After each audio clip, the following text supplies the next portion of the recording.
The deed was in my name. At 2:16 in the morning.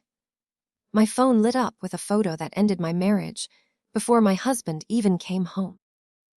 The picture showed Cole standing on a beach in Florida, barefoot in the sand, wearing a white linen shirt I had bought him for our anniversary. His arm was around a woman named Brielle Stone. She was smiling at the camera in a satin dress, holding a bouquet of white roses. Behind them was a wooden sign covered in flowers. "Congratulations, Mr. and Mrs. Hart." I stared at that photo for so long the screen went dark in my hand. Then it lit up again. A second message came from a number I did not know. "You should have let him go sooner, Evelyn. Do not worry about the house. Cole says I will love it." That was when my hands stopped shaking. Not because I was calm. Because something colder than heartbreak had moved into me. The house she was talking about was not just a house. It was Willow Creek Estate, a $12 million property outside Savannah, Georgia, built by my grandfather, saved by my mother, and restored by me with 13 years of work, debt, sweat, and every good piece of my heart. Cole had lived there with me for 7 years, but he had never owned it. He just thought he did. And that was the mistake that destroyed him. I did not scream that night. I did not call him. I did not throw his clothes out of the window like the woman I used to be might have done. I sat alone in the blue light of my phone and looked at the photo again. Cole was smiling like a man who had already won. Brielle was smiling like a woman who had already moved in. I saved the messages. I saved the picture. I backed everything up to my laptop, then to a flash drive, then to the cloud account Cole did not know existed. After that, I walked downstairs through the dark house. Willow Creek was quiet at night. The old oak floors groaned under my feet. Rain tapped against the tall windows. The portraits of dead Whitmores watched me from the hallway like they were waiting to see what I would do next. I stopped in the front room, the room my mother used to call the heart of the house. I had restored the fireplace brick by brick. I had sanded the mantel myself until my palms bled. I had sold my first wedding ring from my first failed engagement to pay for the roof repair. Cole used to bring guests into that room and say, "We brought this place back to life. We." That one little word had always bothered me. Now I knew why. By sunrise, I had made coffee, put on a black dress, and called my attorney. Her name was Margaret Vale.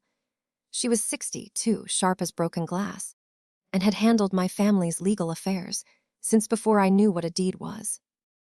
When she answered, her voice was rough with sleep. "Evelyn, is someone dead?" "Not yet," I said. "But my marriage is." I sent her the photo and the messages while we were on the phone. I heard the faint sound of her glasses sliding onto her face. There was a long silence. Then she said, "Come to my office at 9. Bring your trust documents, the prenup, and anything with Cole's signature on it." "The prenup is still valid?" I asked. "Unless you burned it in a fit of romance." "I am not that romantic." "Good. Do not contact him. Do not warn him. Do not touch joint accounts. Do not change locks yet. And Evelyn." "Yes. Eat something. Revenge on an empty stomach leads to sloppy paperwork." That was Margaret. Even in disaster. She sounded like she was correcting grammar. At 8:30, I drove into Savannah, with a leather folder on the passenger seat. The city looked too beautiful for the kind of morning I was having. Spanish moss hung from the trees like old secrets. Tourists walked with paper coffee cups, smiling at houses with clean white columns and iron gates. I wanted to roll down my window and tell them that some houses do not hold history. They hold warnings. Margaret's office was on the second floor of a brick building near the courthouse. She had already printed the photo when I arrived. It sat on her desk beside a yellow legal pad and a silver pen. She did not say she was sorry. That was one reason I trusted her. People say sorry when they do not know what else to offer. Margaret offered strategy. She read the texts, reviewed the prenup, and pulled up the property records. Her face stayed still the whole time. Finally, she leaned back. Your husband is either stupid, arrogant, or both. I vote both. The estate is yours.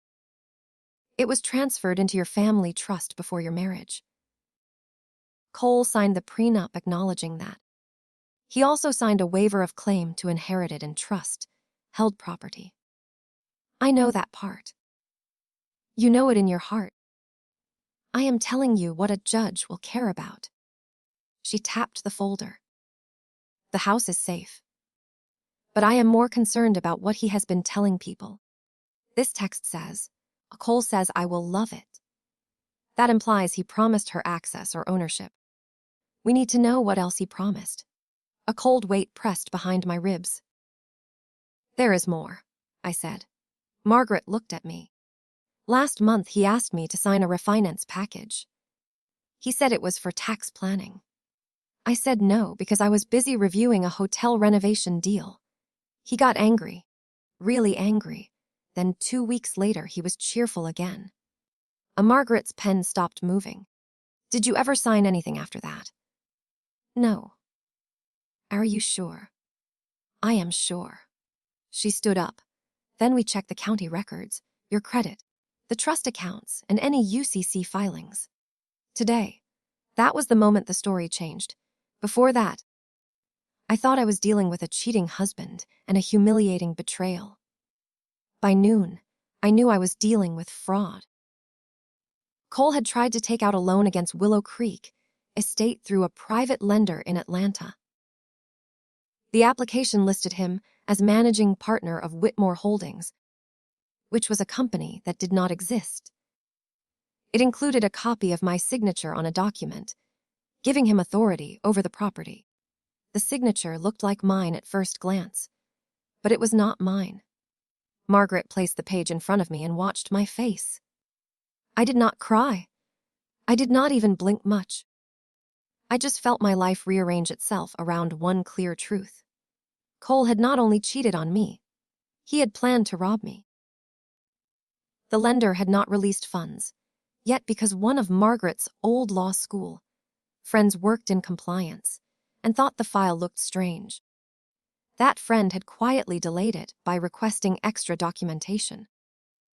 Cole thought the money was coming after his honeymoon. He thought he would return to Willow Creek with his new bride, push me into a corner, and use fake paperwork to make me negotiate for my own home. I could almost hear his voice. Be reasonable, Evie. Do not make this ugly. We can all be adults. Cole loved words like reasonable and adult when he was doing something cruel. He loved making my anger sound immature. He loved turning my boundaries into drama. He had done it for years in small ways, so small I used to forgive them before they finished hurting. He forgot dinner reservations, then said I cared too much about appearances. He spent money without telling me, then said I was controlling. He flirted in public, then said I was insecure. He quit 2 jobs in 3 years, then told people he was helping manage the estate. I had thought marriage meant patience. Cole had thought it meant access.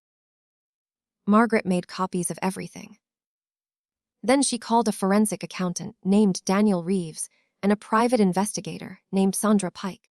Sandra arrived at 3:15, wearing a gray suit and red lipstick, carrying a tablet and a paper bag of pecans. She was built like a woman who had never apologized for taking up space. She listened to the story without interrupting. Then she asked, "How long is he gone?" 4 days, I said. He told me he was in Dallas for a construction investors conference. The beach photo was from Amelia Island. Sandra smiled without humor. Men who lie badly are my favorite. They leave breadcrumbs because they think nobody is hungry enough to follow them. For the next 3 days, I became a ghost in my own life. I went to work. I answered emails. I smiled at donors for the Historical Preservation Foundation I'd chaired. I approved invoices for roof repairs on the carriage house.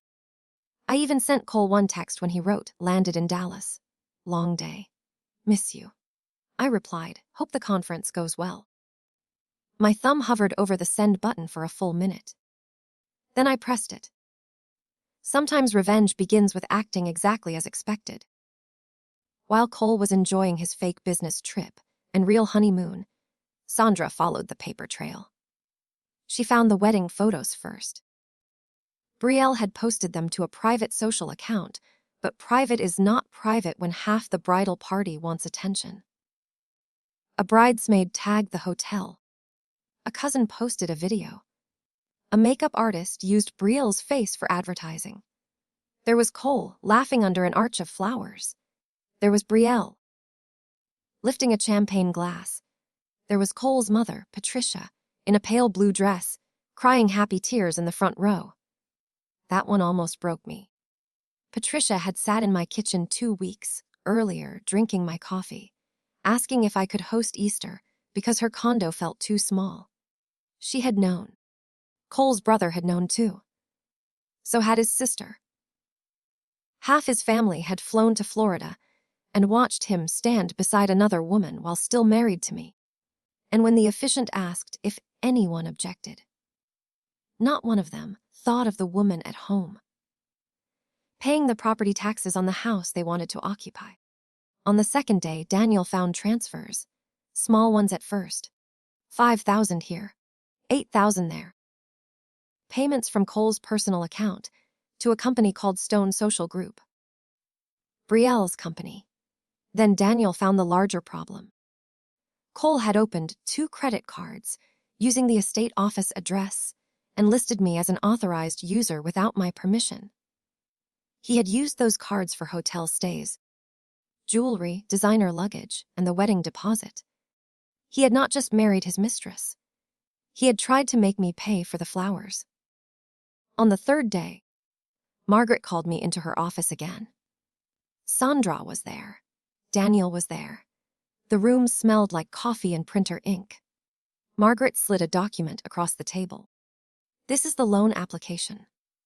This is the forged authorization. This is the attempted lien against trust property. This is identity fraud. This is financial abuse. And depending on how Florida treats that marriage license, possibly bigamy or false statement on a public document." I looked at the neat stack of evidence. It was strange how quiet justice looked at first. Just paper. Just ink. Just signatures.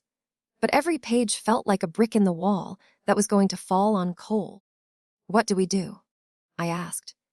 Margaret folded her hands. "We protect the trust first. We notify the lender that the application is fraudulent. We freeze vulnerable accounts. We file a police report for the forged documents. We prepare divorce filings. We seek a temporary order preventing him from entering the property without permission." Sandra leaned forward. "And we let him come home." I turned to her. She shrugged. "He thinks he is walking into a victory. People reveal more when they think the game is already over." Margaret frowned. "We do this legally." "I love legally," Sandra said. "Legally is where arrogant people get comfortable and confess." That night, I walked through Willow Creek alone and saw it differently. Not as a home I might lose, but as a witness. The dining room had heard Cole call me cold because I would not put his name on the deed. The staircase had heard him whisper, "One day you will trust me," after I caught him lying about a debt. The kitchen had heard Patricia tell me, "A wife should make her husband feel like a king," while I was washing dishes after paying for her dental surgery. Maybe houses remember. Maybe that was why Willow Creek did not feel empty anymore. It felt awake. Cole came home on Sunday afternoon. He texted from the airport, "On my way, exhausted. Can you have dinner ready? Need a quiet night." I laughed for the first time in 4 days. It came out sharp and ugly. Then I typed, "Of course. I did make dinner. Not because he deserved it. Because I wanted the table set when the truth arrived. I roasted chicken with rosemary.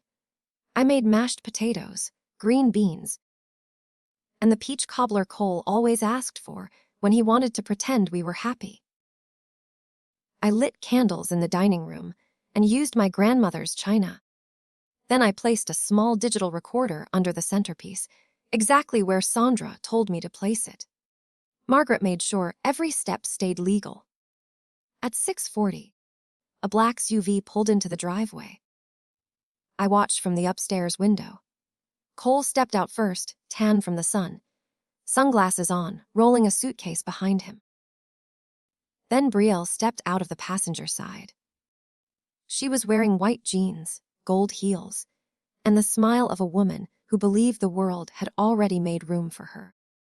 Behind them came Patricia in a separate car, along with Cole's brother, his sister, and 2 cousins.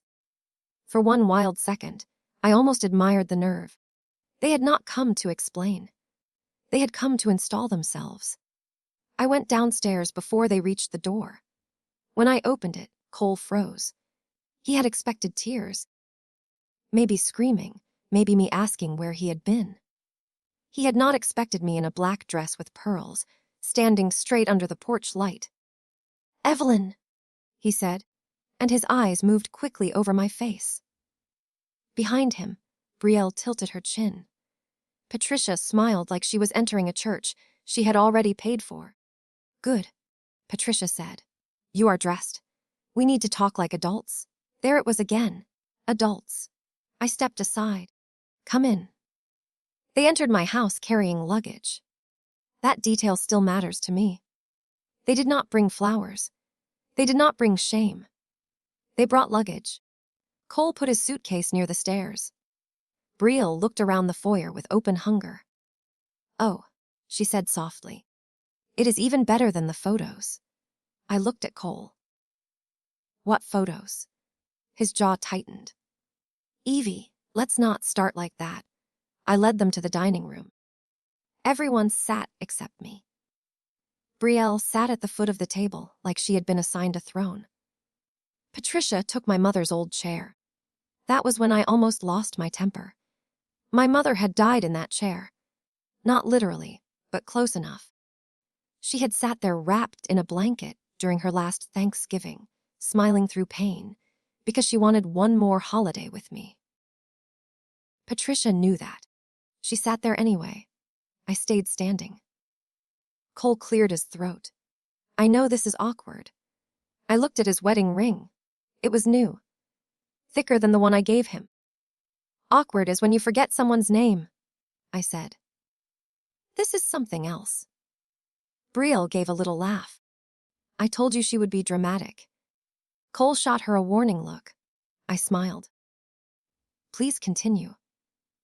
He took a breath and folded his hands like he was leading a business meeting. "Brielle and I are in love. I did not plan for it to happen. But it did. I did not tell you before because you can be emotionally intense, and I wanted to handle this carefully." Emotionally intense. That was what he called pain when it was inconvenient. Patricia nodded. "No one wants to hurt you, Evelyn." I looked at the luggage in the foyer. "No one." The Cole leaned forward. "This can be civilized. The estate is too large for one person, and the public image of a nasty divorce would hurt everyone. Brielle and I can stay in the East Wing for now. You can stay in the West Wing. We will sort out the legal details after the loan closes." There it was. The loan. Margaret had told me to let him say it first. "What loan?" I asked. Cole blinked once.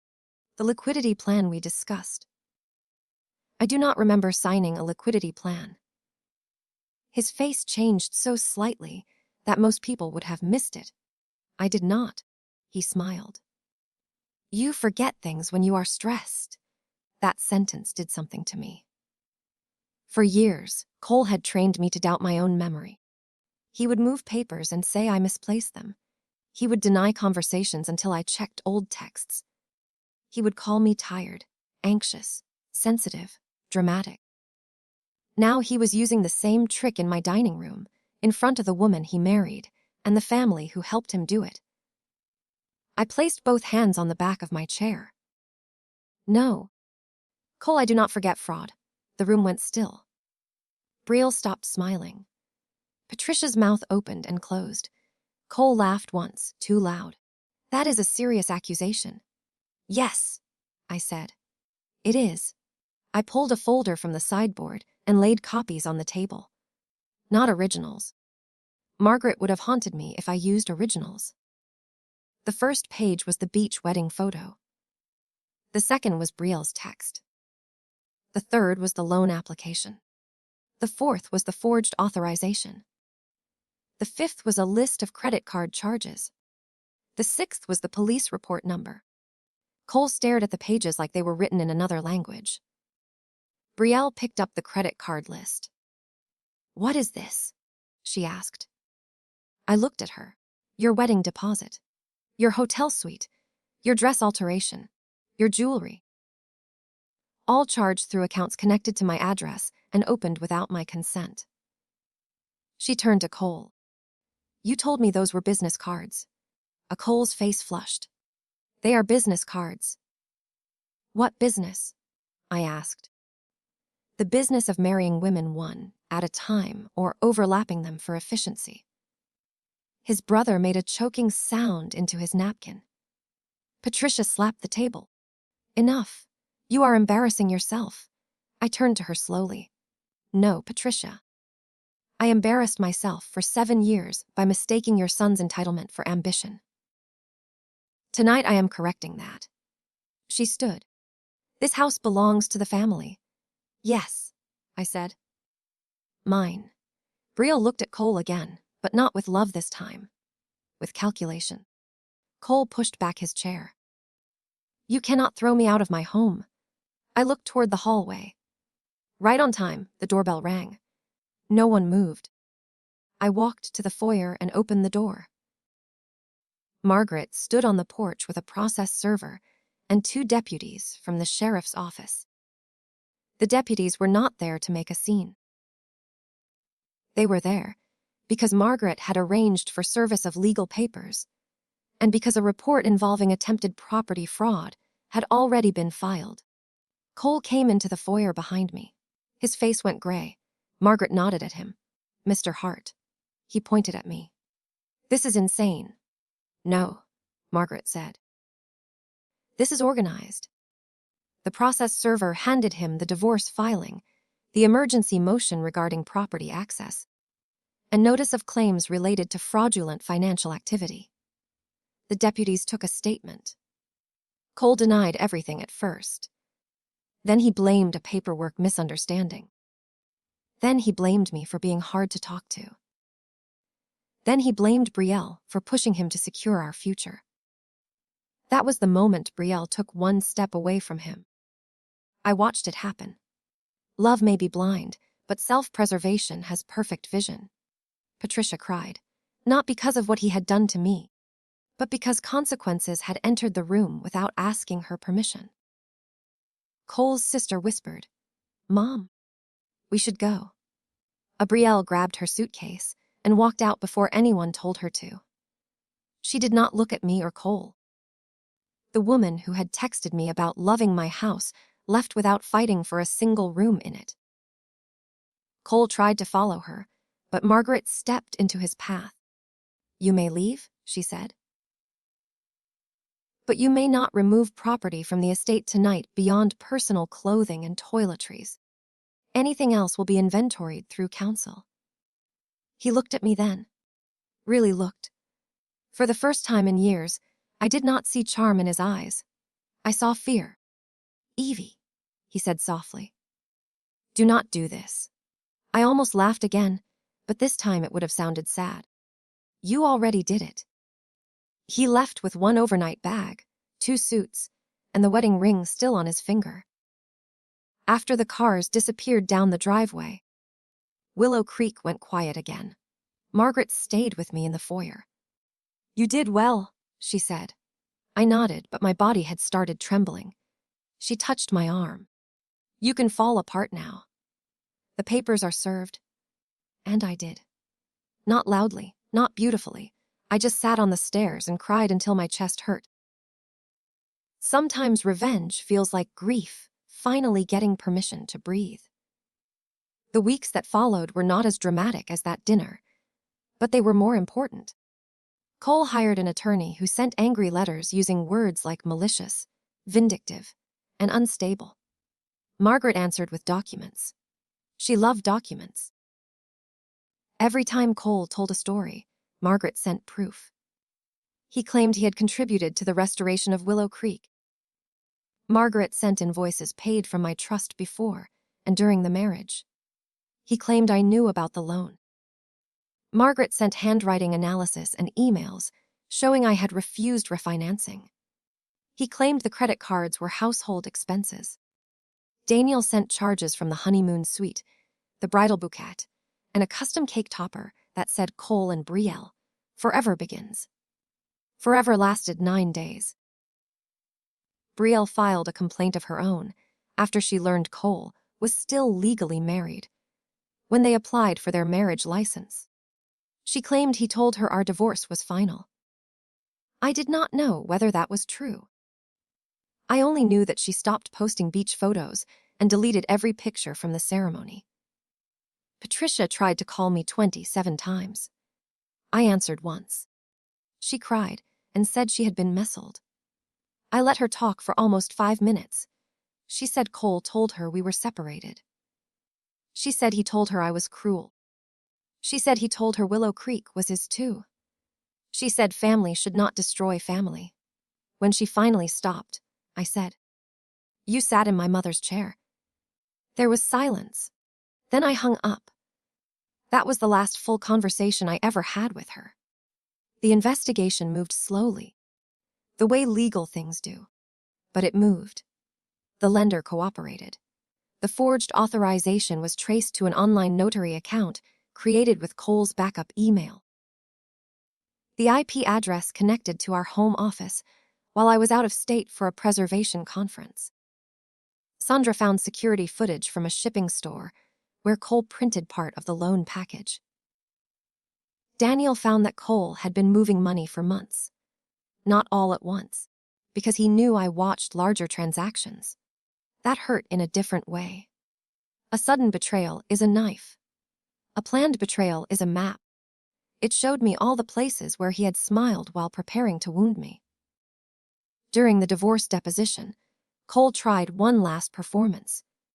He wore a navy suit, no wedding ring, and the wounded expression of a man who had practiced in the mirror. He said, "I loved my wife, but Evelyn was controlling. She kept financial power over me. She made me feel like a guest in my own marriage." My attorney asked, "Did you sign a prenuptial agreement acknowledging Willow Creek Estate was trust property belonging to Mrs. Hart's family trust?" "Yes, but did you apply for a loan using a document that claimed Mrs. Hart authorized you to act for the trust?" I believed. "Did she sign that document?" Cole looked at his attorney. Margaret waited. He swallowed. I thought she had. Margaret placed the document in front of him.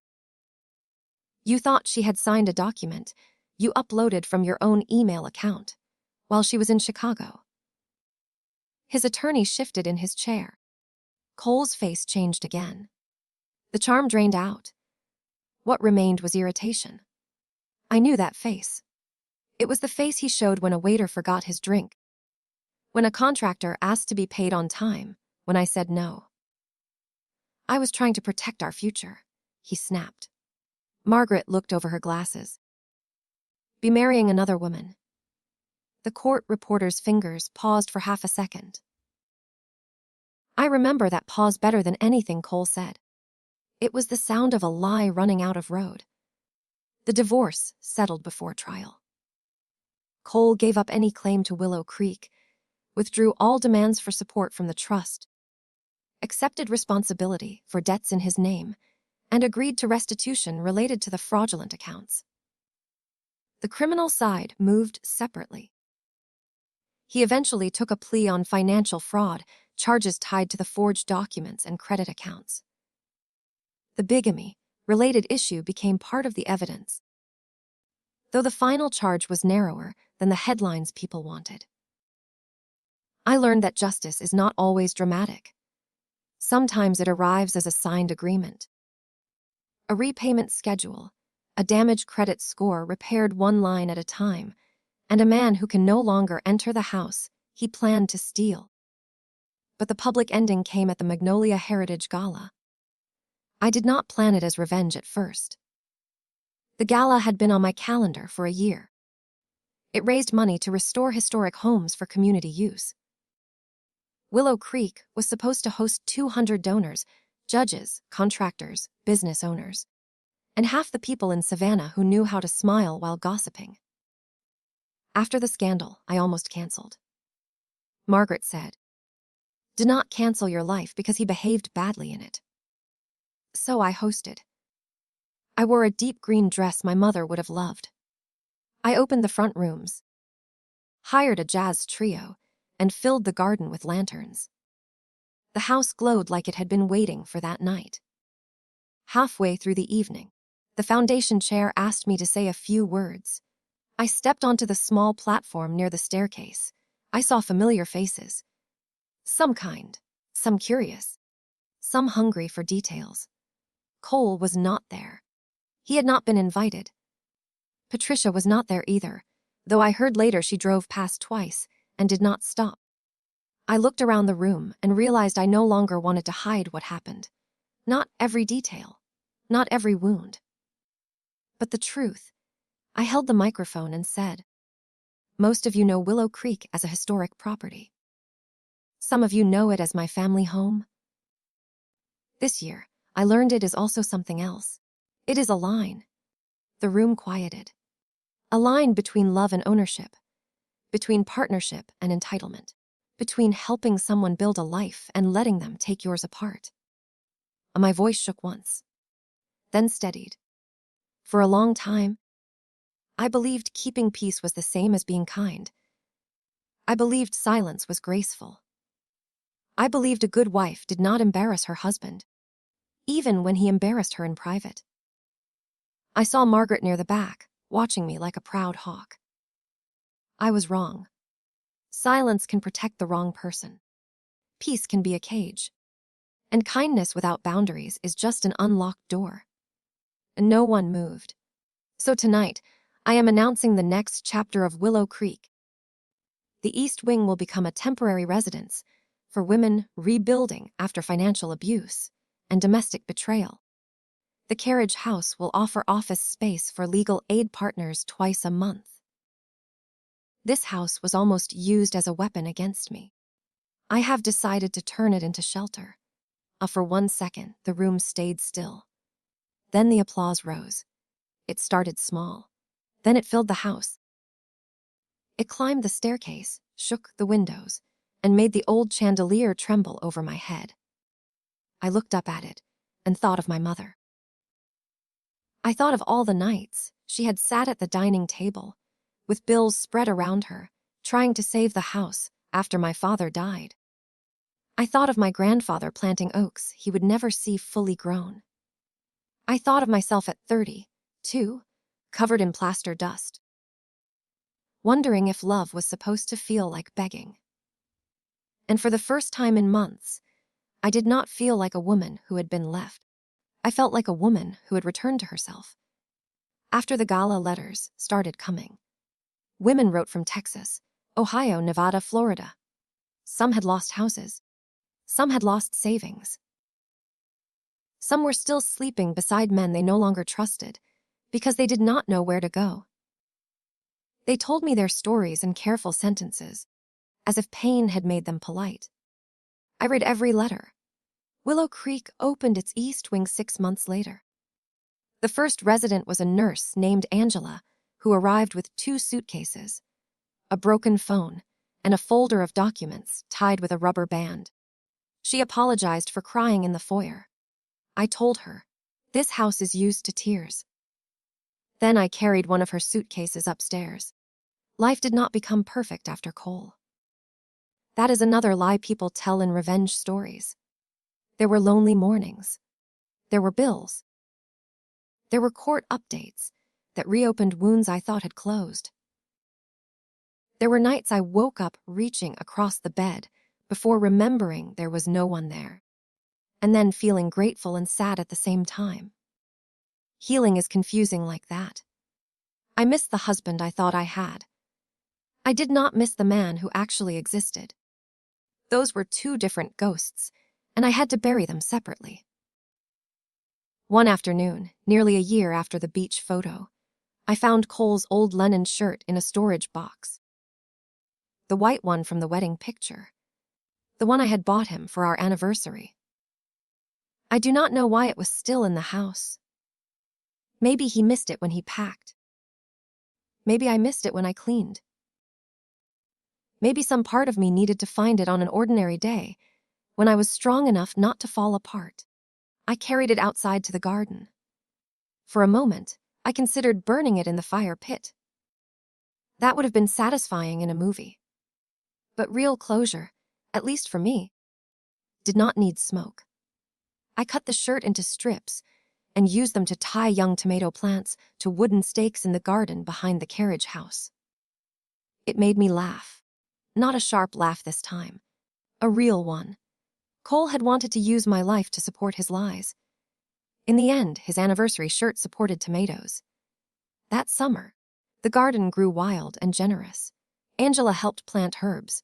Margaret donated rose bushes. Sandra came by with pecans and pretended she was not checking the security system. Daniel brought his wife and acted like he had not become part of my strange new family. On the anniversary of the night I received the photo, I sat on the back steps of Willow Creek with a cup of coffee and watched the sun rise over the oaks. My phone was beside me. For a long time after Cole, every unexpected message made my stomach tighten. I hated that. I hated that one photo had trained my body to fear light on a screen. But that morning, when my phone lit up, it was only a message from Margaret. Final restitution payment posted. You are done. I read it twice. Then I set the phone down and looked at the house. Willow Creek stood golden in the morning light. Strong. Scarred. Mine. I thought revenge would mean watching Cole lose. For a while it did. I will not lie and pretend I felt sorry when he lost his false marriage. His reputation, his easy access to other people's money, and the right to walk through my front door. I felt every bit of that satisfaction. I earned it. But the deeper revenge was not his humiliation. It was my freedom. It was sleeping through the night without someone rewriting my memories. It was signing checks without fear. It was hearing women laugh in the East Wing kitchen while making plans for lives they had almost lost. It was walking into my dining room and seeing Patricia's chair empty, my mother's memory clean again. It was knowing that the house Cole tried to steal had become the place where women learned how not to be stolen from. People still ask me how I stayed so calm that night at dinner. I always tell them the truth. I was not calm. I was finished. There is a difference. Calm can break. Finished does not negotiate. The last time I saw Cole was outside the courthouse after the final hearing. He looked thinner, older, ordinary. That surprised me. For years, I had made him large in my mind. His moods filled rooms. His approval felt like weather. His anger changed the temperature of a day. But standing there on the courthouse steps, he was just a man in a wrinkled suit holding a folder. He looked at me and said, "You ruined my life." There were 100 things I could have said. I could have reminded him that he forged my signature. I could have mentioned the beach wedding, the luggage, the loan, the lies. I could have told him that I did not ruin anything. I only stopped funding the illusion. Instead, I looked at him for one quiet second and said, "No, Cole." I returned it to the owner. Then I walked away. I went home to Willow Creek. I opened every curtain. I let sunlight pour over the floors. I put fresh flowers on my mother's table. I made coffee in the kitchen and listened to the house settle around me. For the first time in years, the silence did not feel lonely. It felt honest. And if you ask me what happened to the man who tried to replace me, rob me, and bring his new bride into my family home, I will tell you this. He left with a suitcase. I kept the house. But more than that, I kept myself. And that was the part he never understood how to steal.